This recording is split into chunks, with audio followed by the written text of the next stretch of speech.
அஸ்ஸலாமு அலைக்கும். எல்லாரும் எப்படி இருக்கீங்க? இன்னைக்கு வந்து ஒரு குட்டி ஈவினிங் விலாக் தான் உங்க கூட நான் ஷேர் பண்ணிக்க போறேன். என்னடா ஒரே ரோடா இருக்குன்னு பார்க்குறீங்களா? இதுதான் வந்து எங்க ஊர்ல உள்ள ஒரு ரைஸ் மில்லு. இது பழைய காலத்து ரைஸ் மில்லு. இங்க தான் வந்து நாங்க எதா இருந்தாலும் வந்து மசாலா, அதுக்கப்புறம் மாவு எதா இருந்தாலும் இங்க தான் அரைக்கிறதுக்காக வருவோம்.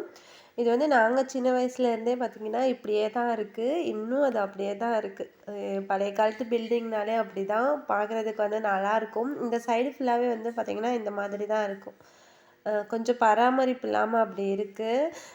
அதுக்கப்புறம் வந்து வந்த வேலைய பார்க்கலாம் சொல்லிட்டு வந்து ஸ்டார்ட் பண்ணிட்டோம். அவங்க வந்து அரைச்சிட்டு இருந்தாங்க. நாங்க வந்து வெளியில நின்டுட்டு இருந்தோம். இந்த இடத்துல வந்து ஒரு மாங்காய் மரம் இருந்தது. நாங்க சின்ன பிள்ளையா இருக்கும்போது நெறைய மாங்காய் இருக்கும். இந்த இடத்துல வந்து ஒரு அம்மா இருப்பாங்க, வயசானவங்க. அவங்க சொல்லுவாங்க, "இந்த சைட்லாம் போகாதீங்க, பேய் வரும்" அப்படின்னு சொல்லுவாங்க. நாங்க கூட வந்து நிஜமா பேய் வரும் போலன்னு சொல்லிட்டு இந்த பக்கட்டே போமாட்டோம்.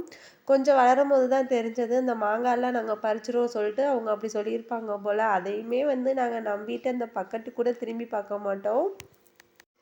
எப்போ போனாலுமே வந்து கொஞ்சம் அவ்வளவா கூட்டம் இருக்காது. சுத்தி இருக்கிற கிராமங்கள்ல இருக்கிறவங்க ஃபுல்லாவே வந்து அங்க தான் வருவாங்க. சீசன் டைம் வந்து கொஞ்சம் கூட்டம் இருக்கும். மத்த டைம்லாம் வந்து அவ்வளவா கூட்டம் இருக்காது. போன உடனே ஒரு 1/2 அன் ஹவர்ல வந்து அரைச்சு குடுத்துருவாங்க. இடியாப்ப மாவுலேருந்து எல்லாமே இங்கேயே வந்து அரைச்சு குடுத்துருவாங்க. அதுக்கப்புறம் நெல்லு குடுத்துட்டு, அரிசி எல்லாமே அரைச்சு குடுப்பாங்க. நாங்களுமே வந்து இன்னைக்கு கோதுமை மாவும், அடுத்து வந்து கறி மசாலாவும் அரைக்கிறதுக்காக வந்திருந்தோம்.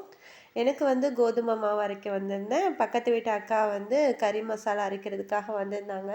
2 பேரும் வந்து அரைச்சுட்டு அப்படியே வந்து கிளம்பிட்டோம். ஒரு 10 நிமிஷம் நடந்தா போதும், வீடு வந்துரும். பேசிட்டே வந்து மாத்தி மாத்தி வந்து கட்டப்பைய தூக்கிட்டு அதோட வந்து வீட்டுக்கு வந்தாச்சு. ஒரு 4:30 மணி போல தான் வந்து ரைஸ் மில்க்கே போயிருந்தோம். அதனால தான் நல்ல வெயில் இல்லாம நல்லா இருந்தது, நடந்துட்டு போயிட்டு வரதுக்கு. போயிட்டு அதுக்கப்புறம் வந்து திரும்பி வந்ததுக்கப்புறமா வந்து ஃபஸ்ட்டு டீ போட்டுறலாம் சொல்லிட்டு அத தான் வந்து பார்த்துட்ருக்கேன். டீ குடுத்துட்டோன்னா வந்து பிள்ளைங்க மதர்ஸா கிளம்பி போயிருவாங்க. அதுக்காக சரின்னு சொல்லிட்டு டீ போட ஸ்டார்ட் பண்ணியாச்சு. டீ போட்டுட்டு அவங்களுக்குமே வந்து ஊத்தி குடுத்துட்டேன். என்னைய வந்து என் பிள்ளைங்க வந்து நெனச்சுப்பாங்க, நம்ம அம்மா வந்து ஒரு பெரிய வந்து ஹோம் பேக்கர் அப்படின்னு வந்து நெனச்சுப்பாங்க மனசுல. பிள்ளைங்க எல்லாமே அப்படிதான். நம்ம அம்மாவுக்கு எல்லாமே சமைக்க தெரியும், எல்லாமே பண்ண தெரியும் அப்படின்னு வந்து நெனச்சுப்பாங்க. அந்த மாதிரி தான் எப்ப பார்த்தாலும் வந்து ஷார்ட்ஸ்ல இந்த ப்ரௌனி பார்க்குறது, அடுத்து பார்த்தீங்கன்னா, கேக் செய்றது எல்லாம் பார்த்துட்டு, நீங்களும் பண்ணி குடுங்க, பண்ணி குடுங்கன்னு வந்து சொல்லிட்டு இருந்தாங்க. எனக்கு பண்ணவே தெரியாதுன்னு சொன்னாலும் வந்து கேட்கல. சரி வந்து நாங்களுமே வீடியோ பார்த்துட்டு ஒரு ப்ரௌனி வந்து செஞ்சிருந்தோம். இந்த மாதிரி தான் வந்திருந்துச்சு. என்னாச்சுன்னா வந்து கீழ லைட்டா வந்து புடிச்சிருச்சு. ஒரு மாதிரி பிளாக் கலர் ஆயிடுச்சு. அத மட்டும் கட் பண்ணிட்டு, மிச்சதெல்லாம் வந்து எடுத்து வச்சுட்டேன். ஃபர்ஸ்ட் டைம் வந்து பண்ணியிருந்தேன். ஏற்கனவே ஒரு தடவ பண்ணியிருந்தேன். மறந்து போயிருச்சு. அடுத்து வந்து இன்னைக்கு பண்ணியிருந்தேன். டேஸ்ட் வந்து சூப்பரா இருந்துச்சு. வந்து ஒரே ஒரு டைரி மில்க் போட்டோம். டார்க் சாக்லேட் போடணுமா, நாங்க வந்து டைரி மில்க் போட்டோம். நல்லா இருந்தது. ஒண்ணு சாப்பிட்டுட்டு அடுத்து வந்து கிச்சனுக்கு வந்து இன்னும் கொஞ்சம் வேணும்னு சொல்லிட்டு எடுத்துட்டு போயிட்டுருந்தா. நானும் வந்து பிள்ளைங்களோட கொஞ்ச நேரம் உட்காந்துட்டு, அதுக்கப்புறம் டீய மெதுவா குடிச்சிட்டுருந்தேன். எங்க வீட்ல எப்பவுமே வந்து இந்த சின்சான் தவிர வேற எந்த எதுவுமே ஓடாது. முக்காவாசி வந்து சின்சான் தான் ஓடும். சரி லீவ்ல தானே அப்படின்னு சொல்லிட்டு மட்டும் விட்டுருக்கேன். அதுக்கப்புறம் வந்து பிள்ளைங்கள மதர்சாக்கு அனுப்பிட்டு, அதுக்கப்புறம் கொஞ்சம் வீடு கிளீன் பண்ற வேலை இருந்தது. சாயங்காலம் எல்லாரும் பார்க்குற அதே ரொட்டீன் தான். வீடெல்லாம் வந்து கிளீன் பண்ண ஸ்டார்ட் பண்ணிட்டேன். சோஃபா வாங்குறதுக்கு முன்னாடி சோஃபா வாங்கணும் வாங்கணும்னு வந்து எனக்கு ஆசையா இருந்தது. வாங்குனதுக்கப்புறம் இத ஏன்டா வாங்குனோம் அப்படின்னு வந்து தோணும். இருக்கிற குப்பை, தூசி எல்லாமே வந்து பார்த்தீங்கன்னா, இந்த சோஃபாக்கு அடியில தான் இருக்கும். சாப்பிடுற சாக்லேட் பேப்பரா இருக்கட்டும், பிஸ்கட் கவர் எல்லாமே வந்து எப்படி தான் வந்து கீழ போகுது. அப்படியே அங்கங்க போடுறதுனால ஃபேன்ல பறந்து பறந்து கீழ போயிரும். நானும் ஒவ்வொரு மாசமும் ஒவ்வொரு டைரக்ஷன்ல இந்த சோஃபா வச்சிருப்பேன். நீங்களும் பார்த்துருப்பீங்க. ஸ்ட்ரைட்டா போட்டிருப்பேன். அடுத்து வந்து இந்த மாதிரி போட்டிருக்கேன். சில நாள் வந்து தோணும், இப்படி போட்டா நல்லாயிருக்கும் அப்படின்னு தோணும். இப்போ வந்து இந்த மாதிரி டைரக்ஷன்ல போட்டு வச்சிருக்கேன். இதுவுமே வந்து கொஞ்ச நாள்ல திருப்பி மாத்துவேன். எனக்கா தோணும், நம்ம வீடு தானே யார் நம்மள கேட்க போறா? எப்படி வேணாலும் மாத்திக்கலாம் அப்படின்ட்டு தான் வந்து எனக்கு தோணிட்டே இருக்கும். ஒரு வழியா வந்து வீடெல்லாம் கிளீன் பண்ணி விட்டுட்டு, அதுக்கப்புறம் வந்து கிச்சனுக்கு வந்து வர ஆரம்பிச்சுட்டேன்.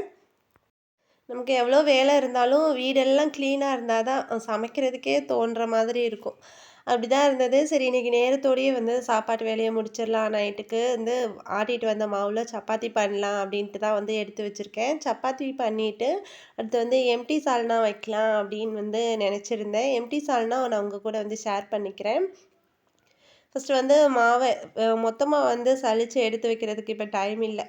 அடுத்த நாள் வந்து ரெஸ்ட்டாக இருக்கும்போது சலிச்சு எடுத்து வச்சுக்கலாம்னு சொல்லிட்டு கொஞ்சமாக இப்போ பண்ணுறதுக்கு மட்டும் சலிச்சு எடுத்துக்கிட்டேன்.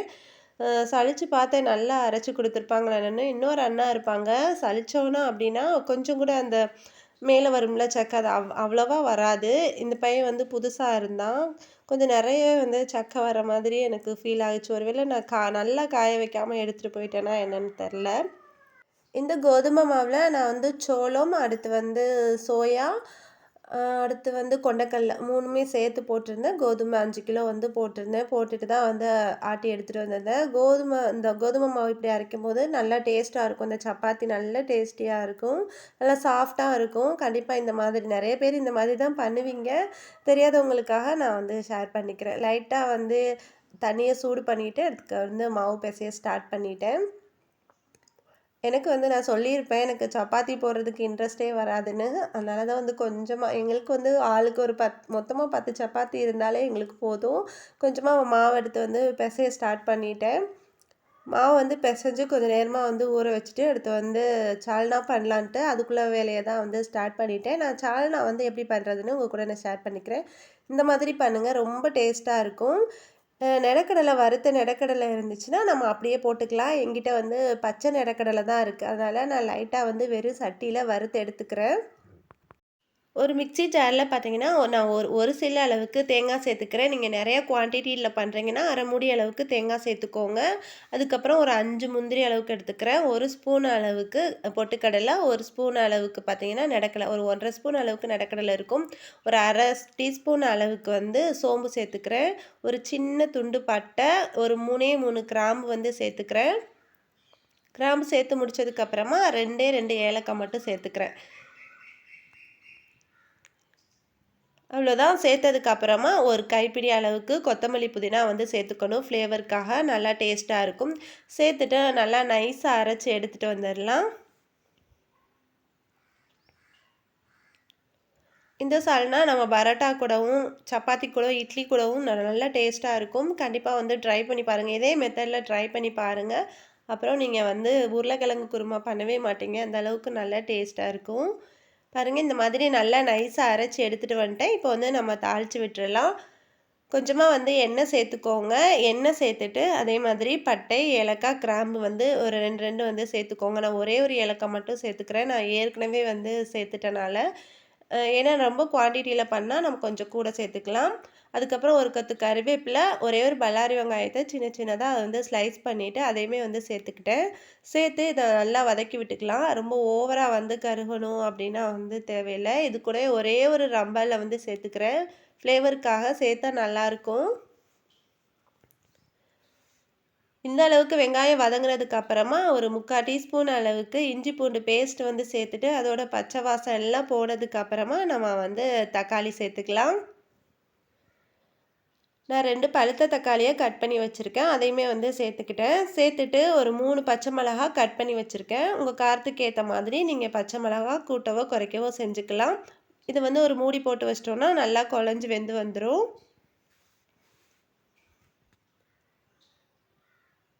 அவ்வளோதான் இந்த அளவுக்கு நல்லா குழஞ்சு வந்ததுக்கு அப்புறமா, இதில வந்து நம்ம மசாலா சேர்த்துக்கலாம். ஒரு 1/2 ஸ்பூன் அளவுக்கு மிளகாத்தூள், 1/4 டீஸ்பூன் அளவுக்கு மஞ்சள் தூள் சேர்த்துக்கிறேன். 1/4 டீஸ்பூன் அளவுக்கு ஜீரகத்தூள், 1/4 டீஸ்பூன் அளவுக்கு வந்து மிளகுத்தூள், 1/4 டீஸ்பூன் அளவுக்கு வந்து கரம் மசாலா. இதெல்லாம் சேர்த்துட்டு, அதுக்கப்புறம் ஒரு 1/2 ஸ்பூன் அளவுக்கு வந்து மல்லித்தூள் சேர்த்துக்கிறேன். சேர்த்துட்டு மசாலாவோட பச்சை வாசம் எல்லாம் போற அளவுக்கு நல்லா வந்து வதக்கி விட்டுக்கலாம். இந்த அளவுக்கு வதக்கி விட்டதுக்கு அப்புறமா நம்ம அரைச்சு வச்சிருக்கோம்ல பேஸ்ட் அதை வந்து நம்ம இது கூட சேர்த்துக்கலாம். அதுவுமே வந்து பச்சையாக தான் நம்ம அரைச்சிருக்கோம். அதனால நல்லா மசாலா கூட சேர்கிற அளவுக்கு நல்லா வதக்கி விட்டுக்கலாம். அந்த மசாலாவோட பச்சை வாசம் எல்லாமே வந்து நல்லா போகணும். அந்த அளவுக்கு நல்லா கிளறி விட்டுக்கலாம்.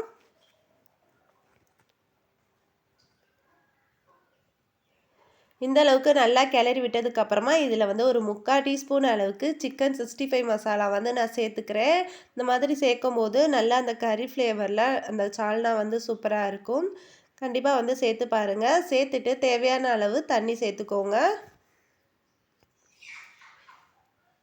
அவ்வளோதான் தண்ணியெல்லாம் சேர்த்துட்டு குழம்புக்கு தேவையான அளவு உப்பு, அடுத்து வந்து கொத்தமல்லி புதினா வந்து நான் சேர்த்துக்கிறேன்.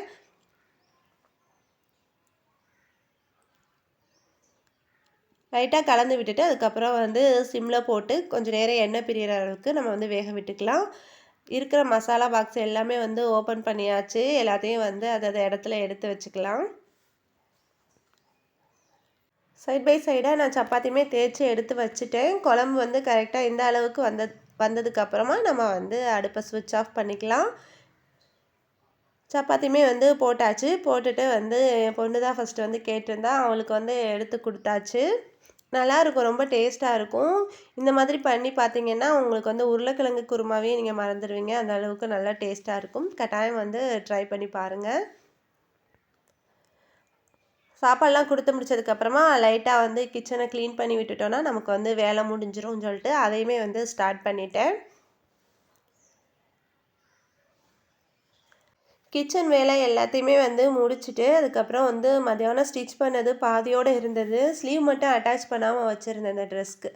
அதை வந்து கம்ப்ளீட் பண்ணி வச்சிடலாம் அப்படின்ட்டு வந்து ஒரு வேலையை முடிச்சிடலாம் அப்படின்ட்டு வந்து வந்திருந்தேன். தூக்கம் தான் வந்தது. சரி கம்ப்ளீட் பண்ணி வச்சிடலாம். அப்போ தான் வந்து காலையில் ஃப்ரீயாக இருக்கும்னு சொல்லிட்டு அந்த வேலையை வந்து பார்க்க வந்திருந்தேன். நெக்கு வந்து காலர் வச்சு ஃபினிஷ் பண்ணியிருந்தேன். அது மாதிரி வந்து சென்டரில் அந்த பொட்லி பட்டன் வச்சுருந்தேன். இது பார்த்திங்கன்னா பேண்ட்டு கிடையாது, ஸ்கர்ட்டு வந்து தைக்க சொல்லியிருந்தாங்க. அதனால் நான் ஸ்கர்ட்டு வச்சுட்டு இந்த ட்ரெஸ்ஸை வந்து ஃபினிஷ் பண்ணியிருந்தேன். ஸ்கர்ட்டுக்கு கீழே பார்த்திங்கன்னா கொஞ்சம் அந்த நெட்டு கிளாத் வந்து மிச்சம் இருந்தது. அதை வந்து கீழே அந்த மாதிரி பார்டர் மாதிரி அட்டாச் பண்ணியிருந்தேன். இந்த கிளாத்துமே வந்து நல்ல திக்னஸாக இருக்கும், நல்லா இருந்தது. இப்படி தான் வந்து பொட்லி பட்டன் வச்சுட்டு இந்த சென்டரில் ஃபினிஷ் பண்ணியிருந்தேன். கஸ்டமருக்கும் வந்து சென்ட் பண்ணியிருந்தேன். பார்த்துட்டு பிடிச்சிருக்கு அப்படின்ட்டு வந்து சொல்லியிருந்தாங்க. அதுக்கப்புறம் வந்து ஸ்லீவில் ஜிப்பு வச்சு வந்து கேட்டிருந்தாங்க. பாத்திரம் கழுவும் போது, அடுத்து வந்து ஒல் எடுக்கும் போதெல்லாம் வந்து டிஸ்டர்பன்ஸாக இருக்கும். ஏன்னா இது வந்து ஃபுல் ஹேண்ட் ஸ்லீவு. அதனால் இந்த மாதிரி இன்விசிபிள் ஜிப்பு வந்து வச்சுருந்தேன். வச்சுட்டு வந்து இந்த ட்ரெஸ்ஸை வந்து ஃபினிஷ் பண்ணியிருந்தேன். இந்த ட்ரெஸ்ஸு எப்படி இருக்குது அப்படிங்கிறத மறக்காமல் எனக்கு வந்து கமெண்ட் பண்ணுங்கள். இந்த ஸ்கர்ட்டோட ஸ்டிச்சிங் வீடியோ வேணும்னா கமெண்ட் பண்ணுங்கள். நான் கண்டிப்பாக வந்து நெக்ஸ்ட் வீடியோவில் போடுறேன். அம்பர்லா கட் போட்டு அடுத்து வந்து எலாஸ்டிக் வச்சு வந்து ஃபினிஷ் பண்ணியிருந்தேன். பெரியவங்கலேருந்து சின்னவங்க வரைக்கும் யாருக்கு வேணாலும் இந்த மாதிரி ரெடி பண்ணலாம்.